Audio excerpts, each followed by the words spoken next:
Hello guys, कैसे हैं आप सब। एक बार फिर से स्वागत है आपका अपने यूट्यूब चैनल एनी एग्ज़ाम में। गाइस, आप सबको पता है कि एमसी चंडीगढ़ का जो रिज़ल्ट है वो जारी कर दिया गया है। जो क्लर्क का, स्टेनोटाइपिस्ट और फायरमैन का और डीओ का जो रिज़ल्ट था वो जारी कर दिया गया है, जिसके लिए अब आगे कंप्यूटर टाइपिंग टेस्ट होंगे, स्टेनोटाइपिस्ट का टेस्ट होगा। तो लेकिन जहाँ तक मुझे लगता है कि इस जो रिज़ल्ट जो ये जारी किया गया है, इसमें कुछ ना कुछ तो फ्रॉड हुआ है, क्योंकि विदाउट कट ऑफ सिर्फ रोल नंबर की जो लिस्ट है वो जारी कर दी गई है क्लर्क की और फायरमैन की। तो कट ऑफ दी ही नहीं गई है, मार्क्स दे दिए ही नहीं गए हैं। तो ऐसा क्यों हुआ कि विदाउट रिजल्ट, और पेपर बहुत हार्ड था। पेपर आप सबको पता है कि हार्ड पेपर आया था जीके। तो अनएक्सपेक्टेड जीके आई थी, ठीक है ना। रीजनिंग भी हार्ड थी, मैथ भी हार्ड था। तो पेपर अगर इतना हार्ड है, तो जिन बच्चों के 50 57 60 मार्क्स बन रहे थे, उनका नाम क्यों नहीं आया, उनका रोल नंबर लिस्ट में क्यों नहीं दिया गया। ठीक है, तो रिजल्ट में कुछ ना कुछ तो फ्रॉड हुआ है। जब हमें पता लगा कि एग्ज़ाम देने जब बच्चे गए थे, तो वहाँ ना तो कोई चेकिंग थी, कोई क्लास में बोतल लेके आ रहा है, कोई पर्स लेके आ रहा है क्लास में, कोई चेकिंग नहीं थी, कोई सिक्योरिटी नहीं थी। सब ऐसे ही मतलब कि अंदर कोई भी आ सकता था। ना कोई रोल नंबर चेक हुआ, ना कोई आईडी चेक हुई। कोई भी ऐसे ही घुसे जा रहे थे पेपर देने के लिए। अब किसकी जगह पे किसने एग्ज़ाम दिया, किसको क्या पता। ठीक है ना। तो ना तो आपकी कोई चेकिंग नहीं थी वहाँ पर। ठीक है ना, जब आप एग्ज़ाम देने गए, तो वहाँ पर हमें पता लगा है कि हाँ, कोई चेकिंग थी। 2-3 बच्चों से पता लगा है कि कोई तो मोबाइल भी लेके आ गए थे अंदर। ठीक है ना, मोबाइल भी अंदर आए हैं, पर्स भी अंदर आए हैं। पर्स में क्या है, चिट है, क्या है, कुछ कोई चेकिंग नहीं है। बोतल्स अंदर आ रखी हैं। ठीक है ना, कोई चेकिंग नहीं वहाँ पर की गई।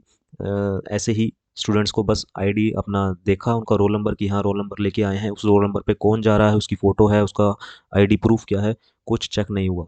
अब कट ऑफ जब यहाँ पर रिज़ल्ट जारी किया गया, तो रिज़ल्ट के बाद सिर्फ रोल नंबर यहाँ पर जारी कर दिए गए हैं। ना ही कोई कट ऑफ दी गई है, ना ही कोई मार्क्स दिए गए हैं। तो ऐसा क्यों हुआ है, आपको मैं कुछ कमेंट्स दिखाता हूँ जो स्टूडेंट्स ने करे हैं। जैसा कि यहाँ पर दिखा दिया, एक स्टूडेंट है हमारे पास, हपिंदर मोडगिल। इन्होंने कहा है कि दीपक शुक्ला को ये बोल रहे हैं, भाई मैंने भी ईडब्ल्यूएस में एग्ज़ाम दिया था, मेरा रोल नंबर लिस्ट में, मेरा रोल नंबर है लिस्ट में है, मेरे मेरे तो 50 बन रहे हैं, आपकी 57 है, तो आपके रोल नंबर में क्यों नहीं है। तो ये दीपक शुक्ला है, ठीक है ना, इनका नाम जो है वो लिस्ट में नहीं है, जबकि इनके 57 मार्क्स हैं। जब भी इनका नाम लिस्ट में नहीं है, लेकिन इनके 55 मार्क्स बन रहे हैं, तो इनका मार्क्स लिस्ट में है।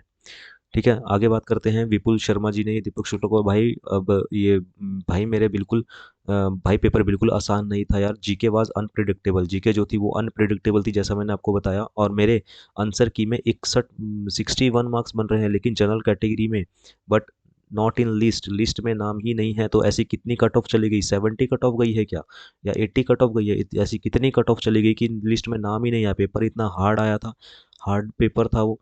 तो अब ऊपर से नेगेटिव मार्किंग थी, और अगर हार्ड पेपर था, नेगेटिव मार्किंग थी, तो कट ऑफ तो बल्कि और भी कम जानी चाहिए थी। कम से कम 61, इनके 61 मार्क्स है, इनका नाम तो आना चाहिए था, जनरल कैटेगरी से हैं ये। ठीक है ना, तो इसका इनका ऐसे कितनी कट ऑफ गई है, कितना कट ऑफ मार्क्स गया है। अगला कमेंट पढ़ते हैं, तो इन्होंने कहा है कि आंसर की आपके कितने बन रहे हैं, मेरे 57 थे इन डब्ल्यू एस, तब भी नाम नहीं नहीं आया। ई डब्ल्यू एस कैटेगरी में 57 वाले का नाम नहीं आया। जेई हेल्थ डिपार्टमेंट में मेरे 44 थे, 13 नंबर पे हूँ इस डब्ल्यू एस में, 44 मार्क्स थे। Health department, JE health department, वहाँ पर इनका नाम है, लेकिन 57 category, E W S category में इनका नाम ही नहीं है। क्लर्क के लिए या फिर फायरमैन के लिए जिनका भी एग्ज़ाम था। अब या तो पेपर बहुत आसान लगा बाकियों को, या बहुत या तो घपला है। इतना भी इजी नहीं था एग्ज़ाम, साफ साफ यहाँ कहा गया है। इन्होंने भी ये बात मानी है कि जो एग्ज़ाम था वो इजी नहीं था। Topper could get around 65 only, जो टॉपर है उनके सिर्फ 65 मार्क्स तक आए हैं, लेकिन फिर भी नाम नहीं है। ठीक है ना, तो गाइस घपला तो हुआ है। इन्होंने भी कहा है दीपक शुक्ला ने कि भाई पक्का कुछ घपला है, मार्क्स नहीं बताए, जस्ट रोल नंबर डाल दिए गए हैं। तो गाइस ऐसा क्या, कितनी कट ऑफ गई है, कितने मार्क्स गए हैं, कि सीधा ही लिस्ट जारी कर दी गई है, सिर्फ लिस्ट दी गई, कोई कट ऑफ नहीं, कोई मार्क्स नहीं। तो और पेपर इतना हार्ड, ठीक है ना, ना कोई चेकिंग, कट ऑफ उसमें नेगेटिव मार्किंग साथ में थी। तो जीके अनप्रिडिक्टेबल थी, कुछ नहीं पता था कि काम क्वेश्चन कहाँ से आया है, क्या डाला गया है। तो मेरे हिसाब से तो ऐसा लगता है कि कुछ ना कुछ तो फ्रॉड हुआ है।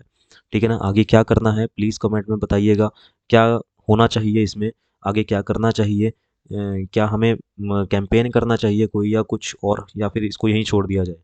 ठीक है ना, क्योंकि मेहनत लगती है एग्ज़ाम क्लियर करने में, और बच्चे दिन रात करके मेहनत पढ़ते हैं और एग्ज़ाम देते हैं, और लेकिन आगे जाके रिज़ल्ट अगर ऐसा मिले, तो आई थिंक उन बच्चों के लिए साथ शायद अनफ़ेयर है।